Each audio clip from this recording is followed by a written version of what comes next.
महोदय, ये सेनाएं सुरक्षा की पहली पंक्ति है। इन्हें ही हमले का सामना करना पड़ता है। ये कैसे बनी रही है? इनका आधार क्या होता है?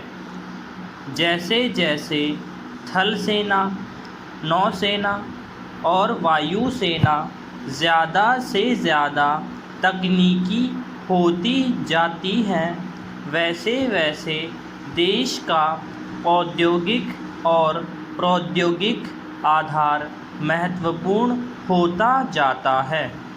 आप कोई मशीन, हवाई जहाज़ या कोई और बहुत तकनीकी हथियार विदेशों से मंगवा सकते हैं और किसी को उसे इस्तेमाल करना भी सिखा सकते हैं, लेकिन यह सब ऊपरी सुरक्षा है, क्योंकि इसके लिए आपकी प्रौद्योगिक पृष्ठभूमि नहीं है। यदि पुर्जे खराब हो जाएं तो आपकी पूरी मशीन बेकार हो जाएगी। आपने जिससे मशीन खरीदी थी वह पुर्जे देने से इनकार कर दे, तब भी यह बेकार हो जाएगी और आज़ाद होने के बावजूद भी आप दूसरों पर निर्भर रहेंगे। इस दृष्टि से देखें तो संसार के केवल कुछ ही देश असल में आज़ाद हैं और दूसरे देशों की फौजी ताकत के मुकाबले में अपने पैरों पर खड़े होने के लायक हैं।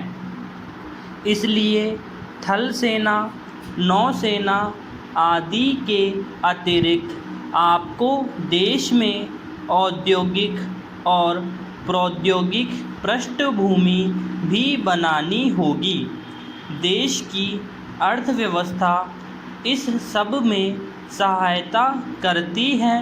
यदि किसी देश की अर्थव्यवस्था मजबूत न हो तो वह देश कमज़ोर पड़ जाता है।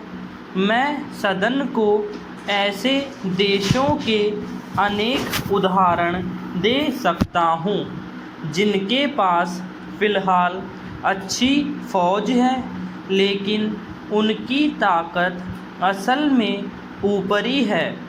कारण यह है कि उनकी फ़ौज अनेक बाहरी चीज़ों पर निर्भर है, जैसे विदेशी मशीनें, विदेशी अर्थव्यवस्था, विदेशी सहायता आदि।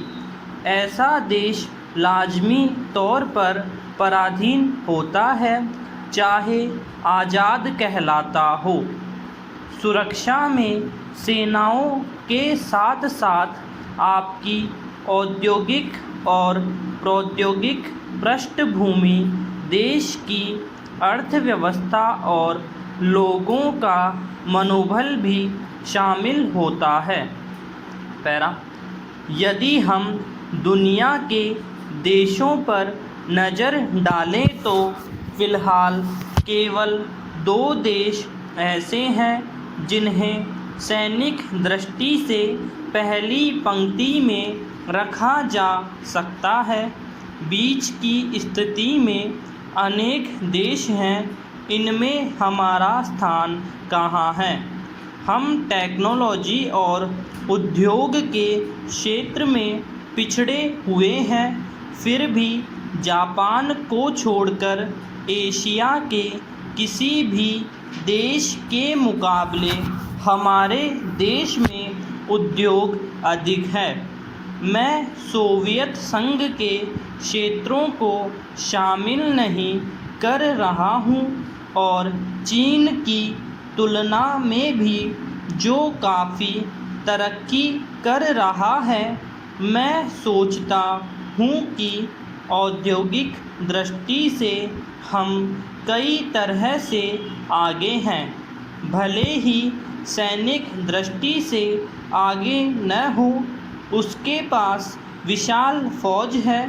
उनकी तुलना में हमारी फौज छोटी है, लेकिन मैं औद्योगिक विकास के बारे में बात कर रहा हूँ, अन्य मामलों के बारे में नहीं। इस तरह हम तथाकथित अल्प विकसित देश के वासी हैं, चाहे कुछ मामलों में अधिक उन्नत हो। परमाणु ऊर्जा क्षेत्र में हम शायद दुनिया के आधे दर्जन देशों में हैं। मुझे ठीक ठीक नहीं पता, इसलिए कहना मुश्किल है।